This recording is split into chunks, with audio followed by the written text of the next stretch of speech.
మిత్రులకు, శ్రేయోభిలాషులకు, సబ్స్క్రైబర్లకు నమస్కారం. Welcome to Kadali's taxation, one stop solution for your business and personal finance. నేను మీ KV Satyanarayana, chartered accountant in practice. So ఈరోజు మనం మెయిన్ టాపిక్లోకి వెళ్ళే ముందు ఒక చిన్న విజ్ఞప్తి మన వ్యూయర్స్ అందరికీ. ఏంటంటే, ఇది ట్యాక్స్ సీజన్ కాబట్టి అందరూ ఫైలింగ్స్లో చాలా హడావిడిలో ఉంటారు కాబట్టి వారి కోసం స్పెషల్గా కేర్ తీసుకుని కొన్ని ముఖ్య అంశాలతో చేసిన వీడియో ఇది. కాబట్టి ప్రతి ఒక్కరూ కూడా ఈ వీడియోని పూర్తిగా చూడండి.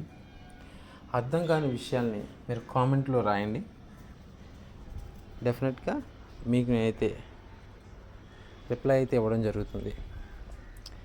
So going to the topic, మనం ఇన్కమ్ ట్యాక్స్ సీజన్ అనేది ఫైలింగ్ సీజన్ స్టార్ట్ అవ్వడం వలన ముఖ్యంగా ఈ రోజుల్లో చాలామంది వాళ్ళు సొంతగా ఫైల్ చేసుకునే వారికి ముఖ్యంగా ఈ వీడియో అనేది చాలా చక్కగా ఉపయోగపడుతుంది. ఎందుకంటే వారు కొంత తెలిసి తెలియక చేసిన తప్పులు వారికి ఫ్యూచర్లో ఇన్కమ్ ట్యాక్స్ నుంచి నోటీస్ వచ్చే అవకాశం ఉన్న తప్పుల్ని ఈ మధ్య చాలామంది చేస్తున్నారు.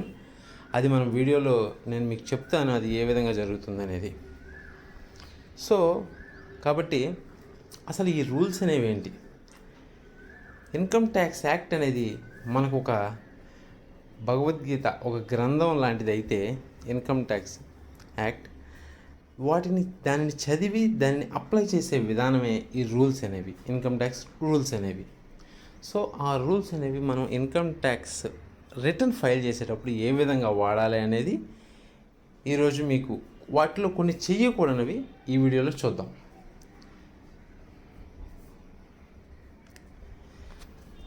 The income tax department observed that the taxpayers are claiming fake deductions while filing their IT returns. For example, HRA వాళ్ళ పేరెంట్స్కే వాళ్ళు రెంట్ పే చేస్తారు, వాళ్ళ సొంత ఇంట్లోనే ఉంటారు, కానీ హెచ్ఆర్ఏ క్లెయిమ్ చేస్తారు. మరి ఇది తప్ప అండి అంటే అగైనెస్ట్ టు ద రూల్స్ అది తప్పే. వారు హెచ్ఆర్ఏ క్లెయిమ్ చేయడానికి అర్హులు కాదు. కానీ వారు ఒక ఫేక్ రెంట్ రిసీట్స్ తీసుకొని దాన్ని వాళ్ళ ఫ్రెండ్ దగ్గర నుంచో, వాళ్ళ పేరెంట్స్ దగ్గర నుంచో, తెలిసిన వారి దగ్గర నుంచి తీసుకొని దాన్ని ప్రూఫ్గా పెట్టి రిటర్న్ అనేది ఫైల్ చేసి హెచ్ఆర్ఏ క్లెయిమ్ అనేది పొందుతారు. కానీ they doesn't know that department can track that. ఎలాగంటే ఆ రెంటల్ ఇన్కమ్ అనేది ఎవరైతే మీకు రిపోర్టింగ్ చేశారో వాళ్ళు చూపించాల్సి ఉంటుంది. ఇక్కడ income tax department is observing you while filing your return with the proofs. They can track it whether they are genuine or not. Here is the example. If you see it, you can find that in their ITR. So the rental income should be credited in their bank account and it should be shown in their respective ITRs while filing the return, right? అలా కనుక చూపించినట్లయితే వాళ్ళ pan number కింద వాళ్ళ rental income రానట్లయితే అప్పుడు ఇక్కడ మీరు file చేసింది, వాళ్ళు ఫైల్ చేయండి, రెండూ కూడా ఇన్కమ్ ట్యాక్స్ పరిధిలోకి వస్తాయి. అప్పుడు క్రాస్ వెరిఫికేషన్లో మీకు అది యాడ్ బ్యాక్ అయ్యే అవకాశం ఉంది. అలా యాడ్ బ్యాక్ అయితే కనుక మీరు సెక్షన్ 270A కింద 200% of the tax, 200% of the tax పేయబుల్ని మీరు పెనాల్టీగా కట్టాల్సి ఉంటుంది. It is under misreporting of the income. The income is misreported. Section 270A కింద 200%ని పెనాల్టీగా కట్టాల్సి ఉంటుంది. So friends, don't take the risk of being caught by the department and paying penalty of 200%. So friends, next మనకి ఇదే సినారియోలో next కేసుకి మనం వెళ్తే కనుక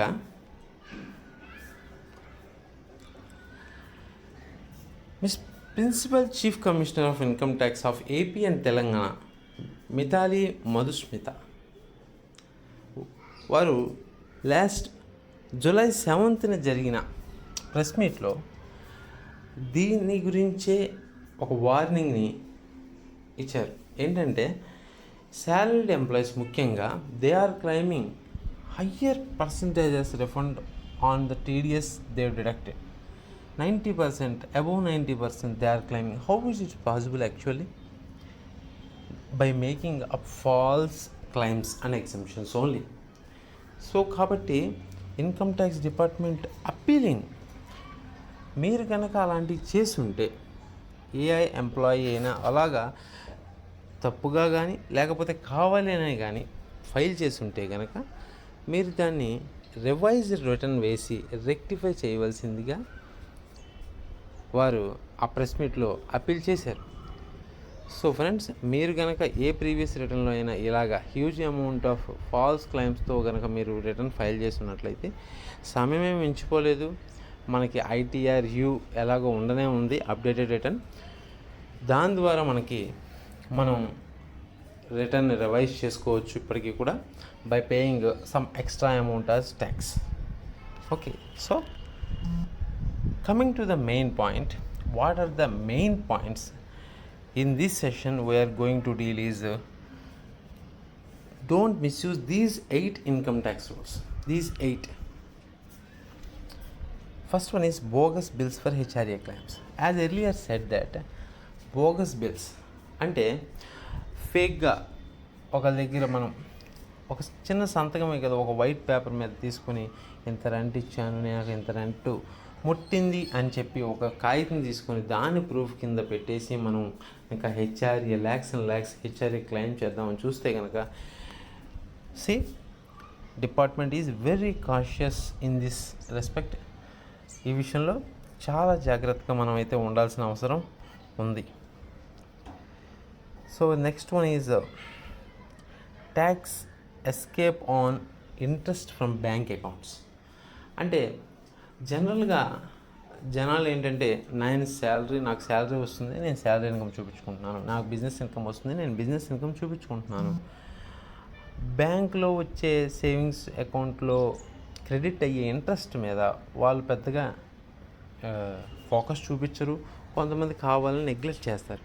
but the income tax return is very muchly updated in nowadays in such a manner that everything was cross verified with the AIS 26 AIS statements, okay, and the pre-filled income tax data with the department.